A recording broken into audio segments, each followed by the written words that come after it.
जय हिंद साथियों, concept defence academy में आप सभी का स्वागत है। साथियों, आपको बता दूं कि सीएसबीसी ने नया नोटिस जारी कर दिया है ईडब्ल्यूएस और एनसीएल के रिगार्डिंग, साथ ही साथ कैटेगरी चेंज के रिगार्डिंग और जो गर्भवती महिलाएं थी उनके फिजिकल के रिगार्डिंग। तो साथियों, ये जो नया नोटिस आया है, इस नया नोटिस में सीएसबीसी ने हर चीज मानने से इंकार कर दिया है। आपको मैं बता दूं कि सीएसबीसी को ईडब्ल्यूएस और एनसीएल नया लागू करने के लिए आवेदन दिया गया था, तो सीएसबीसी ने उसका रिप्लाई दे दिया है कि नया वाला जो ईडब्ल्यूएस है और एनसीएल वो नहीं लगेगा। जो पुराना वाला जो विज्ञापन संख्या में दिया गया है, पहले जो नोटिस जारी हुआ है उसी के तहत भर्ती प्रक्रिया होगा। साथ ही साथ जो कैटेगरी चेंज का लेकर के आवेदन डाला गया था उसके बारे में भी सीएसबीसी ने रिप्लाई कर दिया कि यदि जिस बच्चों का कैटेगरी चेंज हो गया है, अब वो फिजिकल क्वालिफाई भी कर जाएंगे तो उनको डीवी में छाट दिया जाएगा। इसके रिगार्डिंग भी उनका नोटिस आ गया है और गर्भवती महिलाओं को फिजिकल नहीं करने दिया जाएगा, है ना। उनका जांच होगा, जांच के बाद उनको बाहर कर दिया जाएगा, ऐसा नोटिस है। यदि आप नोटिस नहीं पढ़े हैं तो डिस्क्रिप्शन बॉक्स में उसका लिंक मिलेगा वीडियो का, उस पर मैं वीडियो बनाया हूं, जा करके आप लोग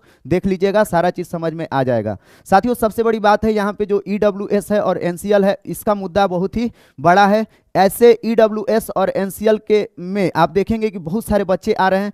यदि पुराना वाला लागू किया गया तो बहुत सारे बच्चे क्या हो जाएंगे, इसमें छट जाएंगे और हजारों बच्चे इसमें क्या हो जाएंगे, बाहर हो जाएंगे। तो साथियों, अब आगे होगा क्या? क्या ये बच्चे अपना फिजिकल करना छोड़ दें? क्या ये अब अपना सारा उम्मीद छोड़ दे सीएसबीसी से? तो नहीं साथियों, आपको मैं बताऊं कि इसको लेकर के जो सीएसबीसी के अध्यक्ष हैं, सीएसबीसी के अध्यक्ष ने नोटिस के माध्यम से बेशक ही उन्होंने इंकार कर दिया है कि कोई भी हम लोग बात आपकी सुनने वाले नहीं है, लेकिन बाहर से उन्होंने आश्वासन दिया कि यदि आप लोग चाहते हैं कि नया वाला एनसीएल लागू हो, ईडब्ल्यूएस लागू हो, इसके लिए अब आपको सीधे बिहार के सरकार से बात करना पड़ेगा, अर्थात जो बिहार के मुख्यमंत्री है उनसे बात करना पड़ेगा। तो साथियों, आपको ये मैं बता दूं कि सरकार भी झुकेगी और सरकार भी झुक सकती है। ऐसा कब हो पाएगा साथियों? जब इसके लिए आंदोलन करना पड़ेगा और महा आंदोलन होगा तब। इसी के रिगार्डिंग 2 दिसंबर को क्या रखा गया है, पटना में महा आंदोलन रखा गया है। यदि महा आंदोलन में हम लोग अपनी संख्या बल को दिखाएंगे, अपनी उपस्थिति को दिखाएंगे, अगर वहां पे 1 लाख लोग पहुंचते हैं, 1 लाख अभ्यर्थी पहुंचते हैं, तो वहां पे जो सरकार है, सरकार जरूर हम लोगों की बातों को सुनेगी, क्योंकि सरकार को भी क्या चाहिए, उनको राजनीतिक लाभ चाहिए। यदि उनको लगेगा कि 1 लाख से 1 लाख मेरा वोट बर्बाद हो सकता है, मेरा लॉस हो सकता है, ऐसे स्थिति में सरकार बातों को सुनने पर क्या होगी, मजबूर होगी। आपको भी बता दूं कि जो सीएसबीसी है, सीएसबीसी ने तो उसके अध्यक्ष ने साफ मना कर दिया कि हम कुछ नहीं कर पाएंगे, जो भी करेंगे, जो भी अब आगे होगा वो सरकार करेगी। तो अब हम लोगों की जो मांगे हैं वो सरकार से हैं, तो सरकार से मांग रखने के लिए करना क्या पड़ेगा, हम सभी को आना पड़ेगा और हम सभी को आकर के एकजुटता दिखाना पड़ेगा। अब साथियों, सबसे बड़ी बात है कि जो ये आंदोलन है, हम लोग 2 तारीख को गांधी मैदान में पहुंचेंगे, तो ये सफल होगा कि नहीं। तो आपको मैं बता दूं कि जिस तरह से यदि लोग अभी अपना बिहेवियर दिखा रहे हैं, उस बिहेवियर के वजह से जो आंदोलन है वो आंदोलन असफल हो जाएगा। क्यों? क्योंकि इसमें बहुत सारे लोग पार्टिसिपेट नहीं कर रहे हैं। सबसे पहला नंबर चीज, एनसीएल और ईडब्ल्यूएस से जो यूआर कैटेगरी में है, यूआर कैटेगरी में के लोग, स्टूडेंट, अभ्यर्थी जो भी हैं, है ना, ये अफेक्टेड नहीं है, तो ये आना नहीं चाहते आंदोलन में। जो एससी और एसटी कैटेगरी से हैं, इनको भी ईडब्ल्यूएस और एनसीएल का कोई समस्या नहीं है, तो ये भी नहीं आना चाहते। जिनके पास पुराना वाला ईडब्ल्यूएस या एनसीएल है या एडवर्टाइजमेंट के अकॉर्डिंग उनके पास उनका कागजात है, तो वो बच्चे भी नहीं आना चाहते हैं। साथ ही साथ जिनका फिजिकल के लिए रिजल्ट नहीं हुआ है रिटर्न में, वो बच्चे भी नहीं आना चाहते हैं। ऐसे स्थिति में आप देखेंगे कि ये जो है, ये आंदोलन सफल नहीं हो पाएगा, इनको भी आना पड़ेगा। यदि ये लोग नहीं आएंगे तो ईडब्ल्यूएस और एनसीएल से जो बच्चे प्रभावित है मात्र वहीं जा पाएंगे और वहां पे संख्या बल क्या होगा, बहुत ही कम होगा, और संख्या बल कम होगा तो ये सरकार के नज़र में ये बात नहीं पहुंचेगी, और सरकार के नज़र में जब ये बात नहीं पहुंचेगी तो फिर सरकार हमारी मांगों को नहीं सुनेगी। तो सबसे रिक्वेस्ट है कि सभी लोग पहुंचिए। साथ ही साथ आपको मैं बता दूं कि जो बच्चे रिटेन में छट गए हैं वो गलत सलत कमेंट भी कर रहे हैं। उनका ये कहना है कि मेरा तो रिजल्ट हुआ नहीं है, मैं क्यों जाऊं आंदोलन में, जिसका फिजिकल है वो जाएगा। साथ ही साथ कुछ लोग ये भी कमेंट कर रहे हैं कि ये सिर्फ ईडब्ल्यूएस और एनसीएल की लड़ाई है, इसमें न तो आंसर की का बात किया जा रहा है, न तो नॉर्मलाइजेशन का बात किया जा रहा है, न तो कैसे रिजल्ट जारी किया सीएसबीसी ने इसके बारे में बात किया जा रहा है, न ही कट ऑफ के बारे में बात किया जा रहा है, तो मैं क्यों जाऊं। साथियों, ये सिर्फ ईडब्ल्यूएस और एनसीएल की लड़ाई नहीं है, आपको मैं बता दूं कि यह एक सिस्टम की भी लड़ाई है। आप लोग आइए आंदोलन में, आप लोग आएंगे तो वहां पे सीएसबीसी के सामने हम लोग आंसर की का भी मांग रखेंगे, नॉर्मलाइजेशन की प्रक्रिया की भी मांग रखेंगे, कैसे सीएसबीसी ने किया है, आंसर की का भी हम लोग मांग करेंगे, साथ ही साथ कट ऑफ के बारे में भी हम लोग मांग करेंगे। हर एक चीज का मांग किया जाएगा, बशर्ते कि आप लोगों को वहां पहुंचना पड़ेगा। तो गलत अफवाह आप लोग मत फैलाइए कि यह सिर्फ और सिर्फ एनसीएल और ईडब्ल्यूएस की लड़ाई है। यहां पे आंसर की का भी डिमांड किया जाएगा, कट ऑफ का भी डिमांड किया जाएगा, हर एक चीज का डिमांड किया जाएगा। तो आप लोग अफवाहों से बचे और आप लोग आंदोलन में 2 तारीख को पटना पहुंचे वहां पे, और आंदोलन में आप लोग बड़ी संख्या में पहुंचे। अब साथियों एक चीज और मैं बताऊं कि यहाँ पे आंदोलन में 2 धारा देखने के लिए मिल रहा है। जो फिजिकल ट्रेनर है वो अलग सोच रहे हैं, जो टीचर है पढ़ाने वाले वो अलग सोच रहे हैं। आपको मैं बता दूं साथियों, इस समय जिसमें सबसे ज्यादा यदि अगर अहम भूमिका है, यदि आंदोलन को सफल बनाना है, तो उसमें सबसे बड़ी अहम भूमिका होगी फिजिकल ट्रेनर की। जो फिजिकल ट्रेनर है वही बच्चों को क्या करवा रहे हैं, अभी तैयारी करवा रहे हैं, और सारे बच्चे अभी उन्हीं के पास हैं और बातें भी फिजिकल ट्रेनर की ही बच्चे सुन रहे हैं, है ना। ऐसे स्थिति में फिजिकल ट्रेनर को यहाँ पे अपने बच्चों को मोटिवेट करना पड़ेगा। लेकिन कुछ फिजिकल ट्रेनर ऐसे हैं कि वो आंदोलन में जाते हैं, बैनर पीछे खड़ा करवा करके और अपना वीडियो 2-4 बना करके वापस चले जाते हैं, और जाते भी हैं वहाँ पे प्रदर्शन करने के लिए तो बच्चों को लेकर के नहीं जाते हैं, सिर्फ 2-4-10 बच्चों को लेकर के चले गए, है ना। तो ऐसे नहीं चलेगा। और आपको मैं बता दूं कि अब जो फिजिकल ट्रेनर है, फिजिकल ट्रेनर भी एक्टिव हो जाएंगे, क्योंकि अब फिजिकल ट्रेनर को भी पता चल गया है कि जिनके पास ईडब्ल्यूएस और एनसीएल पुराना वाला था, या जो भी एडवर्टाइजमेंट के अकॉर्डिंग जिनका भी नहीं है, उन सबको बाहर किया जाएगा। तो अब फिजिकल ट्रेनर भी क्या हो गए हैं,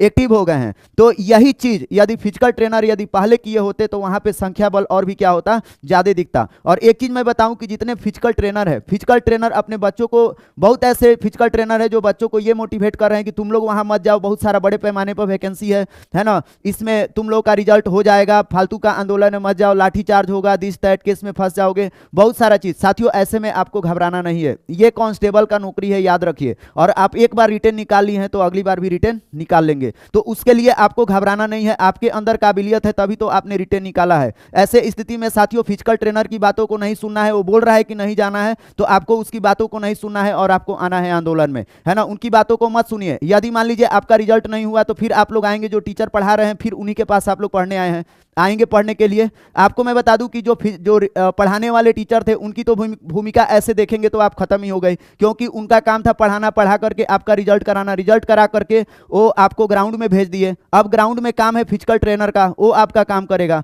लेकिन इसके बावजूद भी जितने पढ़ाने वाले टीचर हैं, सभी पढ़ाने वाले टीचर आपके लिए एक्टिव हैं और आपके लिए लड़ाई लड़ रहे हैं। और मैं भी आपको बोल रहा हूं, मैं 2 तारीख को मैं खुद पहुंच रहा हूं, बहुत सारे लड़कों को, बच्चों को लेकर के वहां पटना में मैं पहुंच रहा हूं, उसका भी मैं तैयारी कर दिया हूं। हमारा एकेडमी सीवान जिला में है, तो यहाँ से बहुत सारे बच्चों को भी मेरे से जितना हो पा रहा है मैं सबको लेकर के आ रहा हूं पटना। वहां पे आंदोलन पूरा बढ़ चढ़ के होगा। और एक चीज मैं बताऊं साथियों कि जितने भी बिहार के जितने भी टीचर देख रहे हैं वीडियो, या जो भी बच्चे देख रहे हैं, आप लोग साथियों इस वीडियो को दोस्तों में भी शेयर करिए और अपने फिजिकल ट्रेनर और जो गांव में और भी बच्चे जो फिजिकल की तैयारी कर रहे हैं सबको भेजिएगा, ताकि वो लोग भी पटना आए। पटना जाने से ही कुछ होगा। यदि बिहार के अलग अलग जिला में आंदोलन किया जाएगा साथियों, तो ये बड़े लेवल पे आंदोलन नहीं होगा, क्योंकि आपको भी पता है प्रत्येक ग्राउंड में 2 से 4-5 लड़के हैं। एक जिला में 50 ग्राउंड है तो 50 ग्राउंड में 5-5 को लड़के दौड़ रहे हैं, और अपने अपने जगह पे वो विरोध प्रदर्शन करेंगे तो कुछ होने वाला नहीं है। सबको एकजुट, एक समूह, एक जगह पे आना होगा, तभी जाकर के बॉन्डिंग हो पाएगा और ये आंदोलन क्या हो पाएगा, सफल हो पाएगा।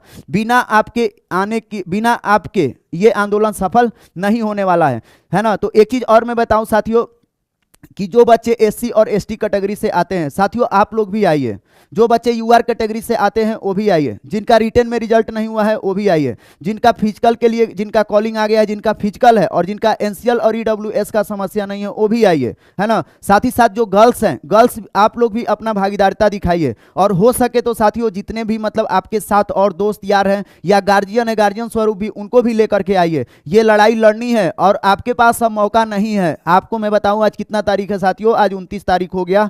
29-30 मात्र आप देखेंगे 9 से 10 दिन और बच गया है आपके फिजिकल के लिए। अगर ये आंदोलन अगर नहीं बड़े लेवल पे हुआ, यदि ये 2, 4, 10 दिनों में नहीं सफल हो पाया, 2 तारीख को आंदोलन है, यदि ये आंदोलन सफल नहीं हुआ साथियों, ऐसे स्थिति में हजारों बच्चों की जिंदगी बर्बाद हो जाएगी, एक झटके में बर्बाद हो जाएगी। और वक्त बहुत कम बचा है, और वक्त बहुत कम बचा है, तो ऐसे में आपको जगना होगा, आपको लड़ना होगा, आपको आना होगा, आपको तैयार रहना होगा, आपको हर परिस्थिति का सामना करने के लिए अंदर गट्स को पैदा करना होगा। जब तक पैदा नहीं करेंगे तब तक आपके साथ अन्याय होता भी रहेगा और अन्याय हो भी जाएगा साथियों, क्योंकि 9 दिसंबर से बिहार पुलिस का फिजिकल स्टार्ट हो रहा है और बिहार पुलिस का जब फिजिकल स्टार्ट हो जाएगा फिर उसके बाद से आप कुछ भी नहीं कर पाएंगे। और एक चीज मैं और आपको बता दूं साथियों कि यदि आपका आंदोलन सफल हो जाता है 2 दिसंबर का, तो इसमें हो सकता है कि आपका डेट भी बढ़ जाए फिजिकल का।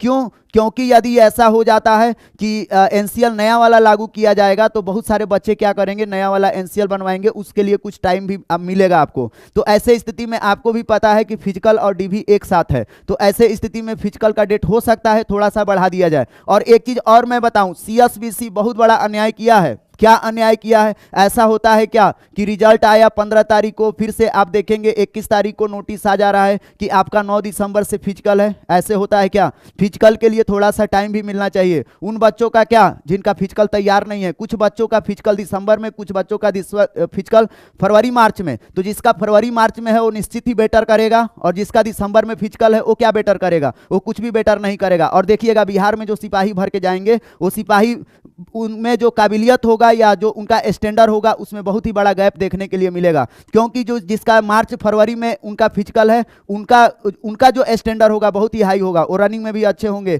गोला फेंक हाई जंप में भी अच्छे होंगे। लेकिन जिनका 9 दिसंबर को होगा, गलती से भी उनका सिलेक्शन हो गया तो वो शारीरिक रूप से फिट भी नहीं होंगे। तो ऐसा होने नहीं देना है। सिपाही को बहुत अच्छे, बिहार में जो सिपाही भेजना है बहुत अच्छे सिपाही भेजने हैं। इसके लिए हम सभी को एकजुट आना पड़ेगा। और साथियों ये लड़ाई है, और फिर मैं बोल रहा हूं कि फिजिकल टीचर आप लोग तैयार हो जाइए, दूसरे का नहीं। और जो भी पढ़ा रहे टीचर ये तो आ ही रहे, लेकिन फिजिकल ट्रेनर को भी आना पड़ेगा। सब लोग आइए, अपने अपने स्टूडेंट को लेकर के आइए, पटना पहुंचिए और वहां पे जबरदस्त होगा। मैं भी आ रहा हूं, बढ़ चढ़ के आ रहा हूं, हिस्सा लिया जाएगा, जो होगा देखा जाएगा। और किसी को भी ये नहीं डरना है कि हम पिटा जाएंगे, मेरे ऊपर लाठी चार्ज हो जाएगा, केस हो जाएगा। साथियों केस विद्यार्थियों के ऊपर नहीं होता है, केस जो होगा, जो आगे बड़े बड़े होंगे टीचर, उनके ऊपर केस होगा। आपके ऊपर क्या केस होगा? बच्चों के ऊपर केस नहीं होता है। बहुत होगा तो आपको जेल में डाल दिया जाएगा, फिर छूट के आ जाएंगे, है ना। ये चीज होता है। तो आप लोग आंदोलन में भाग लीजिए, और ये नहीं सोचना है कि ठंडा है, ठंडा के वजह से हम नहीं जाएंगे आंदोलन में, हम भाग नहीं लेंगे, है ना। बैठ के मोबाइल पे न्यूज देखते रहेंगे और भादा भादा कमेंट करते रहेंगे,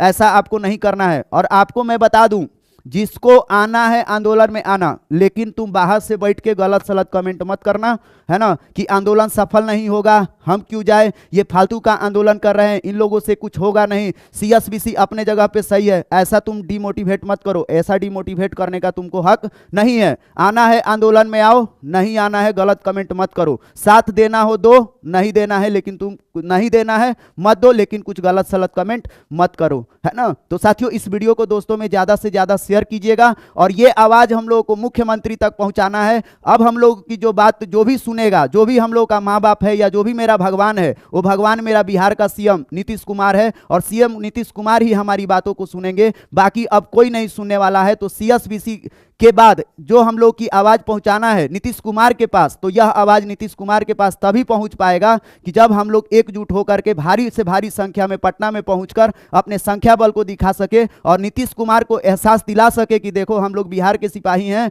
हमारी एकता कितनी जबरदस्त है, हम लोग कितने योग्य हैं, और हम लोग काबिलियत रखते हैं सिपाही बनने के लिए, और आप हमारे साथ अन्याय नहीं कर सकते हैं। और यह बात जैसे ही मुख्यमंत्री के पास पहुंचेगा, मुख्यमंत्री अगले दिन ही जरूर ये कहेंगे कि नया वाला एनसीएल लागू किया जाए, ईडब्ल्यूएस लागू किया जाए। हम किसी भी बच्चों के साथ अन्याय होते नहीं देखना चाहते हैं। आपको भी पता है कि बिहार के मुख्यमंत्री श्री नीतीश कुमार कितना काम करते हैं बिहार के लिए, बच्चों के लिए भी काम करते हैं, महिलाओं के लिए काम करते हैं, लगातार वैकेंसी पे वैकेंसी निकालते हैं। मैं किसी पार्टी से नहीं हूं कि मैं नीतीश कुमार का मैं बड़ाई कर रहा हूं, इन्हीं के अंडर में अभी बिहार पुलिस का भर्ती प्रक्रिया चल रहा है, इसलिए मैं इनकी बात कर रहा हूं। तो साथियों ऐसे स्थिति में मुख्यमंत्री के पास हम लोग को अपना आवाज पहुंचाना है, और सभी मंत्रियों से मेरा विनम्र निवेदन है, यदि मेरी आवाजों को आप सुन रहे हैं तो आप लोग हमारी बच्चों का, जो बच्चे हैं हमारे, उनके दर्द को आप समझिए। ईडब्ल्यूएस और एनसीएल जो है ये नया वाला आप लागू करिए, है ना। तो साथियों इस वीडियो को दोस्तों में ज्यादा से ज्यादा शेयर कीजिएगा। अब लेते हैं आपसे विदा, फिर 2 दिसंबर को मिलते हैं पटना में। तब तक के लिए आप सभी को बाय।